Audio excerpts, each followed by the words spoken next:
Welcome to online classes. I'm Neelam Chaudhary from San Wilfred College of Law. Now we will discuss ADR. ADR के अंदर हमने कल last lecture में हमने discuss किया था कि हिस्टोरिकल बैकग्राउंड की जो बात करी थी और हमने बात करी कि आर्बिट्रेशन कंसिडरेशन एक्ट को हमने 4 पार्ट में डिवाइड करा है कि first part is arbitration, second is enforcement of the foreign award, third part जो था वो कंसिडरेशन की बात कर रहा है और लास्ट जो प्रोविजन वो बात कर रहा है सप्लीमेंट प्रोविजंस की। कल हमने सेक्शंस के अंदर एक जो हमने लास्ट जो पॉइंट था हमारा जो हमने मतलब जो डील करी थी लास्ट सेक्शन के अंदर वो था आर्बिट्रेटर। आर्बिट्रेटर की हमने बात करी थी कि आर्बिट्रेटर कौन होगा या कितने टाइप्स मतलब काइंड्स ऑफ आर्बिट्रेटर की बात करी थी। तो काइंड्स ऑफ आर्बिट्रेटर के अंदर हम बात करें तो एडहॉक हो गया, स्टैट्यूटरी हो गया, इंस्टीट्यूशनल हो गया, डोमेस्टिक हो गया, फॉरेन और इंटरनेशनल आर्बिट्रेशंस की बात करी थी। ये हम कल लास्ट क्लास हम डील कर चुके हैं। अब बात करते हैं आर्बिट्रेशन एग्रीमेंट। आपने कॉन्ट्रैक्ट पढ़ा ही होगा तो कॉन्ट्रैक्ट के अंदर एग्रीमेंट की बात करी हुई कि एग्रीमेंट कब होगा, जब दो पार्टीज अगर म्यूचुअली कंसिडर कर रहे हैं किसी भी विलिंगनेस का एक्ट करने के लिए। तो यहाँ पे आर्बिट्रेशन एग्रीमेंट का सीधा सा मतलब यही है कि जब दो पार्टीज जो है आपस में डिसाइड करती है या वो कुछ भी अगर उनके बीच में कोई डिस्प्यूट अराइज हो जाता है तो वो क्या करेंगे, या तो कोर्ट में जाएंगे। बेसिकली क्या होता है, अगर कोई किसी भी पर्सन के बीच में अगर डिस्प्यूट अराइज होता है तो वो कोर्ट में जाता है। यहाँ पे आर्बिट्रेशन एग्रीमेंट का क्लॉज इसीलिए मेंशन करा गया कि अगर कोई ऐसा कोई क्लॉज अगर आ जाता है या ऐसा कोई रीज़न आ जाता है जैसे डिस्प्यूट अराइज हो जाता है तो वहाँ पे दोनों पार्टीज़ क्या करेंगी, दोनों पार्टीज़ कोर्ट ना जाके उन्होंने अपने ही उस जो उन्होंने एग्रीमेंट किया था उसमें क्लोज मेंशन कर दिया था कि अगर ऐसा कोई डिस्प्यूट अराइज होगा तो हम ये जो डिस्प्यूट जो है आर्बिट्रेटर के थ्रू रिजॉल्व करेंगे, ना कि कोर्ट जाके। तो ये आर्बिट्रेशन एग्रीमेंट है। मतलब ये एग्रीमेंट कैसा होगा, एग्रीमेंट की सीधी सी बात है, एक ए है और बी है, अगर दोनों कोई बिजनेस करना चाह रहे हैं, उन्होंने पहले से ही आर्बिट्रेशन एग्रीमेंट की बात कर ली है, वो विलिंगली क्या कर रहे हैं, एग्री कर रहे हैं इस चीज़ के लिए। मतलब यहाँ पे क्या होगा, जो पार्टीज है वो एग्री करनी चाहिए किसी भी उस बात के लिए कि अगर कोई डिस्प्यूट ऐसा अराइज होता है तो हम आर्बिट्रेशन एग्रीमेंट के थ्रू उस मैटर को रिजॉल्व करेंगे, ना कि कोर्ट में जाके। मतलब सिविल ऑब्वियस बात है, सिविल प्रोसीडिंग में ना जाके, या हम कॉन्ट्रैक्ट की बात कर रहे हैं तो यहाँ पे ओनली ये एग्रीमेंट है। आपने भले कॉन्ट्रैक्ट करा हो या नहीं करा हो, आप उस एग्रीमेंट के थ्रू आपको बाउंड किया जा सकता है। यहाँ पे तो अगर हम बात कर रहे हैं कि आपने एग्रीमेंट लिख लिया, आपने रिटर्न फॉर्मेशन में ये चीज़ पहले ही क्लॉज आपने एग्रीमेंट में पहले ही मेंशन कर दी कि ऐसा अगर कोई डिस्प्यूट अराइज होगा तो हम आर्बिट्रेशन के थ्रू इस चीज़ को डील करेंगे, ये तो आपने रिटनली आपने मेंशन कर दिया। इन केस अगर आपने कोई रिटर्न में कुछ चीज़ करी नहीं, आपने रिटर्न में कुछ मेंशन करा ही नहीं कि हम मैटर को किस तरह से रिजॉल्व करेंगे, या कोई डिस्प्यूट आ गया तो हम किस तरीके से जाएंगे, मतलब किस तरीके से मैटर को रिजॉल्व करेंगे, तो आपके पास में क्या ऑप्शन बचता है, ऑफ कोर्स कि आप कोर्ट के थ्रू रेमेडी लोगे। कोर्ट वहाँ पे आपकी इस प्रोविज़न को आर्बिट्रेशन के अंदर उसको रेफर कर देता है कि आप इस मैटर को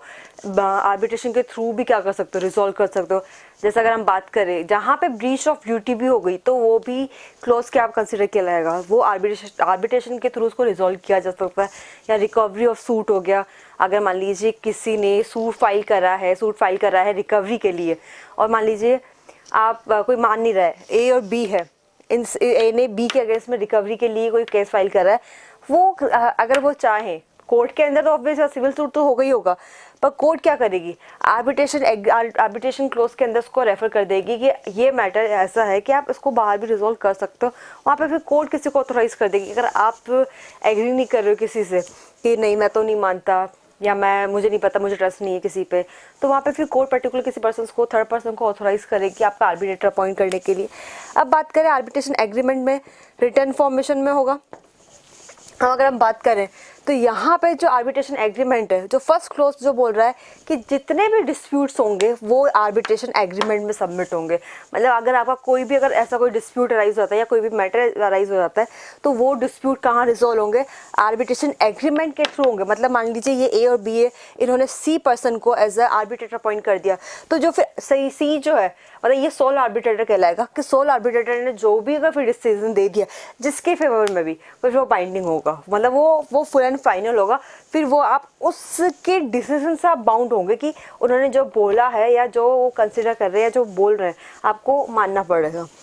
दूसरे उसके अंदर बोल रहा है कि या तो आर्बिट्रेशन एग्रीमेंट किस में होगा, कॉन्ट्रैक्ट फॉर्म के अंदर, ठीक है, या फिर एक सेपरेट एग्रीमेंट भी हो सकता है। कॉन्ट्रैक्ट फॉर्म में कैसे कि अगर मान लीजिए उन्होंने आपस जब कोई बिजनेस वो कर रहे हैं आपस में उन्होंने पहले ही मेंशन कर दिया कि अगर ऐसा कोई क्लॉज आता है तो हम एज अ कॉन्ट्रैक्ट, आप जो कॉन्ट्रैक्ट की जो बात होती है आपने उसमें सारी चीज़ मेंशन कर दी कि हम इस तरह से इस मैटर को डील करेंगे, या अगर ऐसा कुछ होगा तो हम आपने रिटर्न इन्फॉर्मेशन में सारी वो चीज़ लिख दी है, ठीक है, या तो कॉन्ट्रेक्चुअल हो गया। या फिर बात करें सेपरेट एग्रीमेंट। सेपरेट एग्रीमेंट कैसे कि आपने इसके लिए आर्बिट्रेशन एग्रीमेंट के लिए आपने अलग से एक एग्रीमेंट बनाया तो उसमें अलग से आपने सारी चीज़ मेंशन करी, मतलब या तो विद चल रहा है विदाउट उसके चल रहा है, सीधी सी बात ये है। थर्ड बात जो कर रहा है वो रिटर्न इन्फॉर्मेशन की बात कर रहा है कि जो भी आर्बिट्रेशन एग्रीमेंट होगा वो ओरल में कंसिडर नहीं होगा, वो रिटर्न में होना चाहिए, मतलब रिटर्न में होगा तभी वो कंसिडर होगा, तभी वो वैलिड होगा। रिटर्न में होगा तो क्या होगा, साइन होंगे पार्टीज के, ठीक है, साइन के ऑब्वियस बात, मान लीजिए एक लेटर है, इन्होंने ये आर्बिट्रेशन एग्रीमेंट कर रहे हैं, ठीक है, तो ये सारी चीज़ उन्होंने जो भी क्लोज डिस्प्यूट अराइज वाली जो भी कोई मैटर है सब कुछ उन्होंने लिख दिया मान लीजिए। यहाँ पे फिर जो पार्टीज के जो होंगे साइन भी होंगे, साइन बाय द पार्टीज, उसके बाद में साइन हो गए। फिर ये जो लेटर है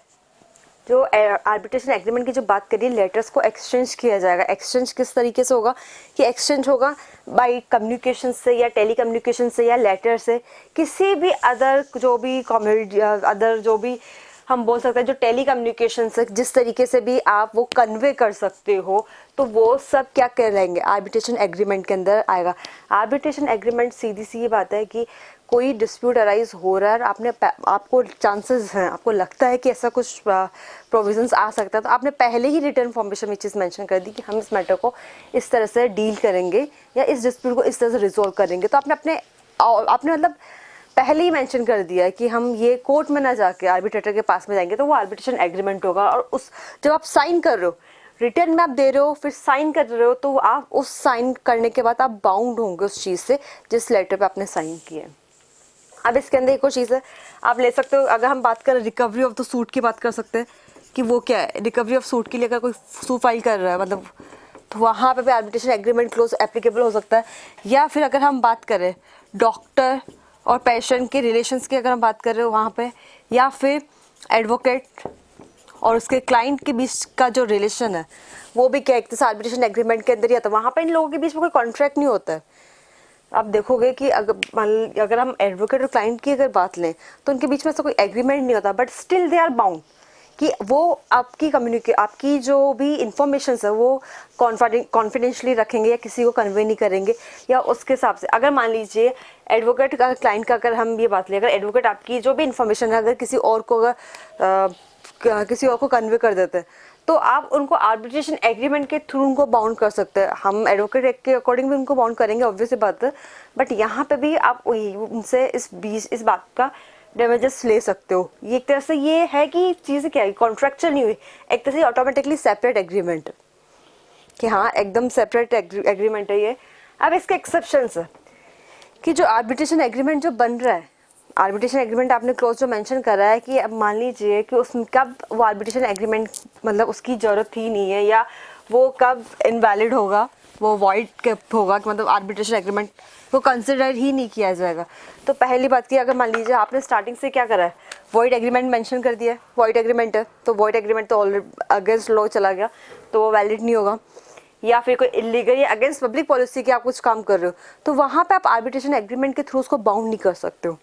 अगेंस्ट लॉ है मतलब अगेंस्ट पब्लिक पॉलिसी, अगेंस्ट आप लॉ जा रहे हो तो वहाँ पे आप आर्बिट्रेशन एग्रीमेंट से आप बाउंड नहीं होगे। अगर वही सूट कोई इंसॉल्वेंसी का है या बैंक का प्रोसीडिंग का है तो उसके अंदर क्या, इंसॉल्वेंसी सूट के अंदर क्या चीज़ होगी, वहाँ पे भी आप आर्बिट्रेशन एग्रीमेंट के थ्रू क्या आप बाउंड नहीं होंगे, मतलब ये एक्सेप्शंस क्लोज है। अगर मान लीजिए कोई ऑनरशिप की बात करी जा रही है कि जो प्रॉपर्टी ऑक्यूपाई है इन फॉरेन कंट्रीज़, उन मैटर्स में भी आर्बिट्रेशन एग्रीमेंट की उसको कंसिडर नहीं किया जाएगा। डाइवोर्स केस है, मान लीजिए कोई डाइवोर्स पिटिशन फाइल करी गई है तो वहाँ पर भी आर्बिट्रेशन एग्रीमेंट जो है वो एप्लीकेबल नहीं होगा। अब बात करें डाइवोर्स केस के अंदर कैसे, तो अगर ये तो वही बात हो गई कॉन्ट्रैक्चुअल मैरिज कि आपको अगर लगता है कि अगर ऐसा कोई डिस्प्यूट अराइज हो गया, हम हमारे बीच में कुछ भी ऐसे डिस्प्यूट अराइज हो सकते तो हम घर मतलब कोर्ट ना जाके अगर मान लीजिए अगर यहाँ पे हम बात करें, हस्बैंड जो है वाइफ के साथ अगर मारपीट कर रहा है और वो पहले ही अपने उसमें कॉन्ट्रैक्ट में ये मेंशन कर रहा है कॉन्ट्रेक्चुअल मैरिज के अंदर कि अगर ऐसा कुछ होता है कि तुम कोर्ट में ना जाके तुम मेरे पेरेंट्स के पास में जाओगे, तो वो जेन्युइन सी बात है, वो रीजनेबल नहीं है, वो अगेंस्ट लॉ चला जाएगा। इसलिए यहाँ पे कंसिडर किया गया कि डाइवोर्स लॉ जो अगर बात करी जाएगी तो वो भी क्या है, आर्बिट्रेशन एग्रीमेंट पे नहीं आएगा। प्रोबेट प्रोसीडिंग्स हो गई है या कंज्यूमर डिस्प्यूट जो भी है, जो रिड्रेसल बाय कंज्यूमर फॉर्म की जो बात करी गई, वो भी आर्बिट्रेशन एग्रीमेंट के थ्रू डील नहीं करे जाते हैं। या हम बात कर रहे हैं अगर जो कंपाउंडिंग की जो बात करी गई, जो भी क्रिमिनल केसेस हैं, क्रिमिनल केसेस के अंदर सिविल का कोई रोल रहता ही नहीं है, तो वहाँ पे भी आर्बिट्रेशन एग्रीमेंट एप्लीकेबल नहीं होता है। लास्ट अगर जो हम बात करें वाइंड अप, मान लीजिए कंपनी जो है वाइंड अप कर रही है, कंपनी जो है वाइंड अप कर रही है और मान लीजिए उन्होंने क्लॉज में कुछ भी अगर ऐसे मेंशन करा हो, तो वहाँ पे क्या होगा, क्या कंपनी जो है, जो कंपनी के जो मेंबर्स हैं, मान लीजिए एक ये कंपनी और जो बी है, ये क्या वो ए जो है कंपनी का जो ऑनर या डायरेक्टर जो भी है, अगर वो वाइंड अप करना चाह रहे, तो क्या अदर मेंबर जो है वो उसको रोक सकते हैं क्या कि नहीं, हमारे आर्बिट्रेशन एग्रीमेंट में तो ये बात करी थी, अगर ऐसा कुछ होगा तो हमारी भी कंसर्न ली जाएगी या हमसे भी पूछा जाएगा हमारे राइट्स के बारे में, आप अभी उसको वाइंड अप नहीं कर सकते क्योंकि हम ये लॉस ऑराइज हो रहा है। तो नहीं, वहाँ पर अगर वाइंड अप कर रहा है कोई कंपनी वाइंड अप कर रही है, तो उनके पास में ये राइट नहीं है कि वो उनसे ये पूछ सके या आर्बिट्रेशन एग्रीमेंट के थ्रू उस मैटर को रिजॉल्व किया जा सके। ये है आर्बिट्रेशन एग्रीमेंट। अब बात करें आर्बिट्रेशन एग्रीमेंट, सेक्शन 7 के अंदर ये बात कर रहा है कि आर्बिट्रेशन एग्रीमेंट किस तरीके से हो सकता है, मतलब रिटन फॉर्मेशन में होगा, साइन होंगे पार्टीज़ के, जो भी डिस्प्यूट्स हैं उन डिस्प्यूट को सारे डिस्प्यूट जो सबमिट किए जाएंगे। एक्सचेंज लेटर्स एक्सचेंज की जो बात कर रहा है कि अगर कोई भी अगर ऐसा डिस्प्यूट अराइज हो रहा है या कोई भी अगर ऐसा इश्यूज अराइज हो रहे हैं तो उनको ऐसे सेपरेटली डील किया जाएगा, सेपरेट एग्रीमेंट या कॉन्ट्रेक्चुअल दोनों बातें। अब बात करते हैं आर्बिट्रेशन अवार्ड। अवार्ड क्या है, मतलब अवार्ड ऑब्वियस बात है, अगर हम बात कर रहे हैं अगर जनरल सिविल लैंग्वेज में तो उसको हम जजमेंट बोल सकते हैं कि ये जजमेंट की बात कर रहा है। तो यहाँ पे वो जजमेंट कैसे है, और यहाँ पे जो भी आर्बिट्रेटर जो आर्बिट्रेशन ट्रिब्यूनल जो है कोई भी अगर जजमेंट दे रही है तो वहाँ पे उस जजमेंट को जजमेंट ना बोल के अवार्ड बोला जाता है। मतलब वहाँ पे उनके जजमेंट को, उनके ऑर्डर को अवार्ड की डेफिनेशंस में लिया जाता है। अवार्ड किस तरीके से होता है, इंट्रीम और फाइनल। इंट्रीम अवार्ड वो हो गया जब ड्यूरिंग प्रोसीडिंग चल रहा है, मतलब मान लीजिए आर्बिट्रेशन की प्रोसीडिंग चल रही है, वो भी फाइनल आउट नहीं हुई है, उस बीच में अगर कोर्ट कोई ऑर्डर दे रही है, मतलब ट्रिब्यूनल कोई ऑर्डर दे रही है, मान लीजिए आपने 5 रेमेडी मांगी है, 5 रेमेडी मांगी है, उसमें से कोई इंट्रीम रेमेडी की आपने बात करी, एक रेमेडी दे दी, तो ये इंट्रीम अवार्ड होगा। ठीक है, इसको हम ये नहीं बोल सकते कि ये फाइनल अवार्ड है। फाइनल अवार्ड होगा कि जब पूरा केस डिसाइड हो गया, सब कुछ सुन लिया गया, दोनों पार्टीज को सुन लिया गया, उसके बाद के अंदर जब कोर्ट फाइनल डिसीजन देती है वो फाइनल अवार्ड होता है। ये आर्बिट्रेशन अवार्ड की बात कर रही। अब अगर बात कर रहे हैं हम सेक्शन 9 जो है हमारा, वो बात कर रहा है कि इंट्रीम मेजर, कि कोर्ट के पास में कब अथॉरिटीज़ है कि वो इंट्रीम मेजर ले सकती है। सेक्शन 7 बात कर रहा है आर्बिट्रेशन एग्रीमेंट की, जो डेफिनेशन क्लोज के अंदर है। सेक्शन 9 जो है वो बात कर रहा है इंट्रीम मेजर की। इंट्रीम मेजर यहाँ पे कौन ले रहा है, interim measure by court. By court कैसे, कि अगर कुछ हमने ये पढ़ा है कि जब तक आर्बिट्रेशन प्रोसीडिंग चल रही है उस बीच के अंदर क्या कोर्ट इंटरफेयर नहीं करती, पर कुछ मैटर्स ऐसे हैं जिसके अंदर इंट्री मेजर दिया जाता है कोर्ट के थ्रू। जरूरी नहीं है कि कोर्ट कब जब डिसाइड होगा उसी के टाइम पे, मतलब ये इंट्री मेजर कब कब दिया जाता है, ड्यूरिंग प्रोसीडिंग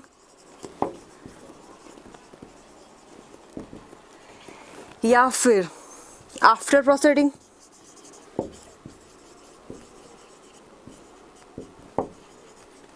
ड्यूरिंग प्रोसीडिंग हो गया, आफ्टर प्रोसीडिंग हो गया, या फिर प्रोसीडिंग रनिंग में कंटिन्यू प्रोसेस के अंदर है, तो उस ड्यूरेशंस के अंदर भी क्या एंट्री मेजर दे सकती है। मतलब कोर्ट के पास में ही ऑर्डर है कि वो आर्बिट्रेशन, मान लीजिए कोई आर्बिट्रेटर कोई आर्बिट्रेशन अवार्ड अगर मिल गया प्रोसीडिंग के बाद में, अगर इंट्री मेजर लेना है तो इंट्री मेजर कभी भी ले सकती है। ड्यूरिंग प्रोसीडिंग हो गया या after proceeding of arbitration award हो गया, या फिर जब प्रोसीडिंग जो वो कंटिन्यूस फॉर्मेशन के अंदर है, मतलब उसमें गाइडेंस की उसमें, तो वहाँ पे कोर्ट के पास में पावर है कि वो इंट्री मेजर ले सकती है। यहाँ पे जो इंट्री मेजर मतलब यहाँ पे हो गया ये इंट्रीम ऑर्डर। अगर हम बात करें ये क्या इंट्रीम ऑर्डर की बात कर रहा है, इंट्रीम ऑर्डर बाय कोर्ट, मतलब यहाँ पे ये अथॉरिटी जो है वो कोर्ट के उसमें दी गई है। अब अगर हम बात करें किन किन मैटर्स पे इंट्रीम मेजर लिया जा सकता है, अगर कोई मैटर है सेल ऑफ गुड्स का, सेल ऑफ गुड्स का कोई मैटर है, या फिर बात करी जा रही किसी गार्जियन की बात करी जा रही है, तो वहाँ पे भी कोर्ट के पास में क्या अथॉरिटीज़ है कि वो इंट्री मेजर ले सकते हैं। भले आप ये मैटर जो है आर्बिट्रेशन के पास में, आर्बिट्रेटर प्रोसीडिंग के पास में चल रहा है, लेकिन अगर ऐसा लग रहा है, कोर्ट को अगर लग रहा है कि नेसेसिटी है, तो वहाँ पे कोर्ट इंट्री मेजर ले सकती है। गार्जियन अपॉइंट किया जा रहा है किस, ठीक है, हमने पढ़ा, आपने फैमिली लॉ के अंदर डील किया होगा guardianship minority act, Hindu minority guardianship act के अकॉर्डिंग कि गार्जियन कौन होता है, कौन अपॉइंट करता है। अगर गार्जियन अपॉइंट हो रहे हैं माइनर के लिए या फिर अनसाउंड माइंड के लिए, तो यहाँ पे भी कोर्ट क्या करेगी, कोर्ट क्या कर सकती है, कोर्ट इंट्री मेजर ले सकती है। या फिर कोई सिक्योरिटी अमाउंट की बात है, सिक्योरिटी डिपॉजिट की बात है, उस कंडीशन पे भी क्या करेगी कोर्ट, उस कंडीशन में भी यही है कि कोर्ट एक इंट्रीम जो है इंट्रीम मेजर ले सकती है बाय कोर्ट के थ्रू। अगर यहाँ पे अगर हम बात कर रहे हैं, अगर मान लीजिए कोर्ट अपॉइंट कर रही है किसी भी रिसीवर को, अपॉइंट टू रिसीवर हो गया, या फिर इंजेक्शंस कर रही, इंट्रीम इंजेक्शंस की बात कर रही है, तो वहाँ पे भी कोर्ट के पास में ये राइट है कि वो इंट्रीम मेजर ले सकती है। मतलब इंट्रीम मेजर यहाँ का अगर सीधा सा अगर हम बात लें कि अगर कोर्ट को जहाँ पे भी नेसेसिटी लग रही है कि भले ही प्रोसीडिंग क्या है आर्बिट्रेशन के पास में, आर्बिट्रेशन प्रोसीडिंग चल रही है, तो वहाँ पे कोर्ट का इंटरफेरेंस नहीं होता। बट जहाँ पे भी अगर कोर्ट को लग रहा है, कोर्ट को अगर लग रहा है कि यहाँ पे कोर्ट का इंटरफेरेंस नेसेसिटी है, ये यहाँ पे कोर्ट का इंटरफेरेंस होना जरूरी है, तो वहाँ पे कोर्ट अपनी डिस्क्रिशनरी पावर से भी उस क्या कर सकता है, इंट्री मेजर ले सकता है। या तो ड्यूरिंग प्रोसीडिंग होगा, या मान लीजिए आर्बिट्रेशन अवार्ड डिक्लेयर हो गया है या आर्बिट्रेशन अवार्ड दे दिया गया है, उसके बाद में भी कोर्ट अगर चाहे तो इंट्री मेजर ले सकता है। या ड्यूरिंग प्रोसीडिंग हो गया, मतलब बिफोर प्रोसीडिंग,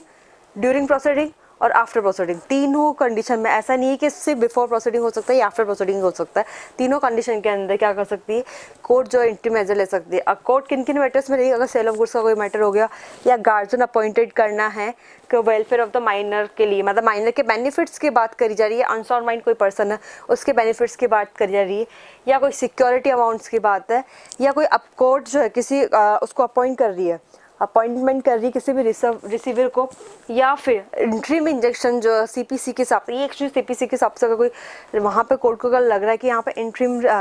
मेजर या इंट्रीम रेमेडी की नेसेसिटीज है, तो कोर्ट यहाँ पे क्या कर सकता है, कोर्ट अपॉइंट कर सकता है या इंट्रीम मेजर ले सकता है। अगर यहीं पे अगर हम बात करें कोई डिटेंशन हो गया या प्रिवेंशन है किसी भी प्रॉपर्टी के रिगार्डिंग, तो भी कोर्ट क्या कर सकती है,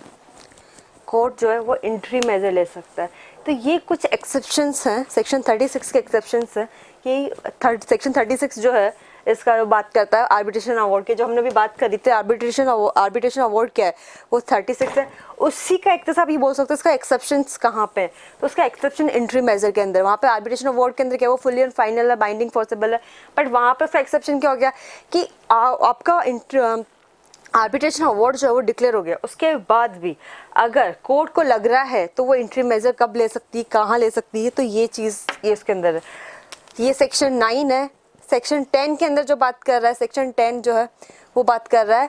कि आर्बिट्रेटर कितने होंगे, कंप्यूटेशंस ऑफ आर्बिट्रेटर। तो सीधी सी बात है, जो आर्बिट्रेटर होगा, मान लीजिए ए है, ए और बी जो है वो दोनों कॉन्ट्रैक्ट कर रहे हैं, ठीक है, या मान लीजिए कोई बिजनेस वो कर रहे हैं, तो उन्होंने अपना पहले ही एक क्लोज आर्बिट्रेशन एग्रीमेंट के अकॉर्डिंग का अपन चले, तो यहाँ पे इन दोनों ने क्या कर रहा है, पहले ही अपना एक उस एग्रीमेंट में क्लोज मेंशन कर दिया कि मैं पर्टिकुलर इस पर्सन को, सी को और डी को अपना आर्बिट्रेटर अपॉइंट करता हूँ। तो यहाँ पे ए का आर्बिट्रेटर कौन हुआ, सी, बी का आर्बिट्रेटर हुआ डी। अगर ये मैटर आर्बिट्रेशन ट्रिब्यूनल में जाता है तो ऑब्वियस बात है सी तो ए का उसके बेनिफिट की बात करेगा, डी बी के बेनिफिट की बात करेगा, तो केस कैसे डिसाइड हो गई, तो 50-50 वाली बात हो गई। तो यहाँ पे ये चीज़ ना हो के फिर सी और डी मिलके एक और आर्बिट्रेटर को अपॉइंट करते हैं, तो वो सोल आर्बिट्रेटर किसमें कंसिडर होगा, सोल आर्बिट्रेटर, मतलब ये हो गया 3 आर्बिट्रेटर, ए और बी है, मान लीजिए दोनों मिलके किसी को एक को अपॉइंट करे तो ये सोल आर्बिट्रेटर कहलाएगा। अगर वहाँ पे अगर ए ने किसी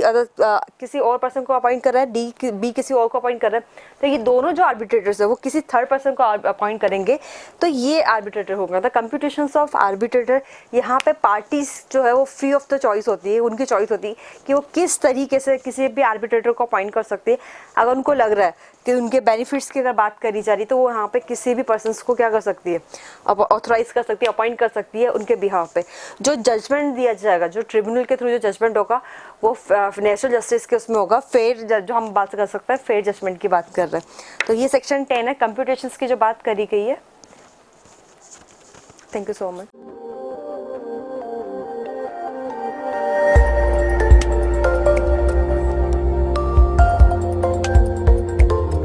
at St. Wilfrid College of Law, Sector 10, Meera Marg, Madhyam Marg, Jaipur, Rajasthan.